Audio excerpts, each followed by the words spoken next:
Imagine if you could embrace every part of yourself, the parts you're proud of, the parts you're ashamed of, the parts that scare you, or even the parts that make you mad. Instead of judging them or pushing them away, you bring them close with love and compassion. Imagine if your inner world became your safe place and not a battlefield. Today, I want to share with you some things that helped me and led up to my spiritual awakening. Depending on your background, maybe religion felt too rigid or anonymous programs didn't align with you. In fact, if you're doing it properly, it could take some time and it could be a little messy. It's a process that we can learn to embrace, one that can evolve within us. For me, spirituality wasn't even a thing growing up. And in my 20s and 30s, I was in a religious organization for about 10 years. This was a great way for me to learn about Christianity and to have a sense of belonging, and it served its purpose. It also had a dark side. It was a very controlling environment, and it also ingrained deeper neurological pathways in my brain that helped develop the paradigm of failure through shame and guilt. After that, I went completely astray, living life aimlessly with no intention and no direction, which led to burnout. During this aimless, unintentional living, I had a very successful career. I won awards, went on incentive trips, got remarried, had another boy, had a great house. My life looked perfect from the outside. Everything I had built up, it led to a midlife crisis with burnout, self-hatred, and eventually rock bottom. I joined a community of anonymous groups to help peel myself off the pavement. I did that for about a year and a half. This served a purpose and discovery, and it's exactly what I needed to start my authentic spiritual journey. It was a community that I felt safe with to deal with my internal demons. These programs are wonderful, and some of my dear friends will go to them for the rest of their lives because it works for them, and that's amazing. On the other hand, in my personal experience, it gave me a label, and that did not set well with my soul. For me personally, these religious backgrounds, anonymous groups, these type of organized ways that involve spirituality, they just didn't align with my soul's purpose. They felt too restricting and boxed in. It wasn't until I stopped following the herd that I began to discover the magical beauty of the divine source, something that felt expansive and personal and alive within my soul. But at the beginning of this shift, I was still trying to force it.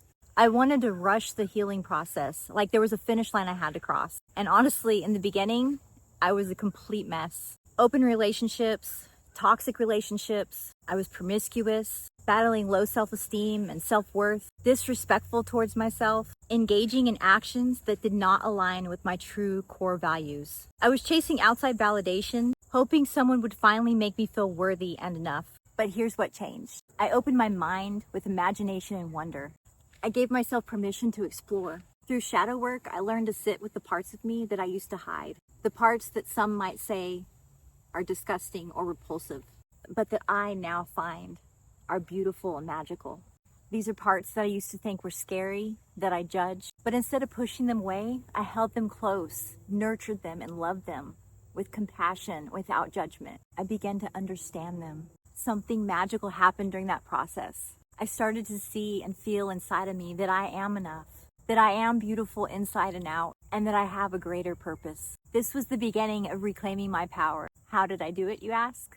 Well, I experimented. I experimented with the metaphysical spirituality, which if you're not too familiar with that, it's things like numerology, astrology, Reiki, tarot, chakras and crystals, energy sources. Now, I will say, some of it felt a little woo-woo to me, but each of these gave me a small aha moment, and they all served a purpose in my spiritual growth in different stages. In the beginning stages, I really embraced astrology because I really do believe that the planetary alignments, like the moon, if you've noticed when you have a full moon, people say, oh, there must be a full moon today. Well, it is because it does affect the energy of the universe, and it affects our mood.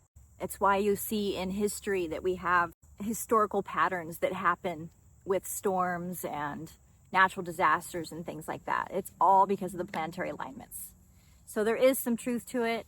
I highly recommend just looking into astrology, seeing what your birth chart is. There are several sources online. It will really help you to get to know your personality, because before I started this spiritual journey, I had no idea who I was. It was crazy. I really had no idea. So it was a good start. It was a good beginning, starting point to kind of get to know who I was, to see who I was in connection with Source, that I am Source. And then I really enjoyed numerology because I was starting to see numbers and seeing the number 38. There were some days I would see the number 38 like 20 times in random places. And I'm like, what is going on? It's really just a fun little way to kind of get yourself on a spiritual flow. Because when you do see a number and you know what that number means or what the meaning of it is, that the angel number, then it's almost like the creator and source, the universe is talking to you throughout the day, and it helps you feel connected. And then eventually I shifted into more holistic practices like meditation, yoga, body movement, breath work, eating clean, plant medicine, things that help me tap into my subconscious mind. These tools gave me the stillness to look into my shadows, to notice them, to give me strength, to help guide me closer to my true identity and to my creator, to source. There wasn't like a single explosion or a breakthrough moment. It was a gradual, gentle letting go of old patterns and slowly embracing who I really am, shifting my paradigm, my mindset, and my identity. It was slowly awakening my soul. For the first time, I had felt peace and alignment, a quiet clarity, and a stronger relationship with myself, rooted in compassion and not judgment. If you're just starting out your healing journey, please hear me. You don't have to be perfect to be spiritual, to connect with the divine. Explore, experiment, trust what resonates with your soul.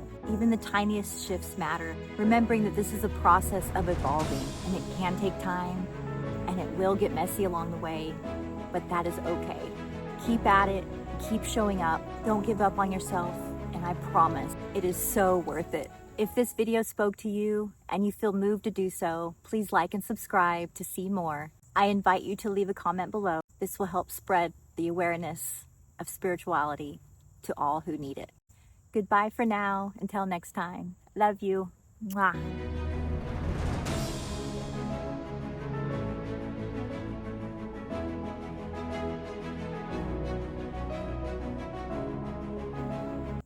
Freaking bugs. Engaging that did not align with the values. Gosh dang it.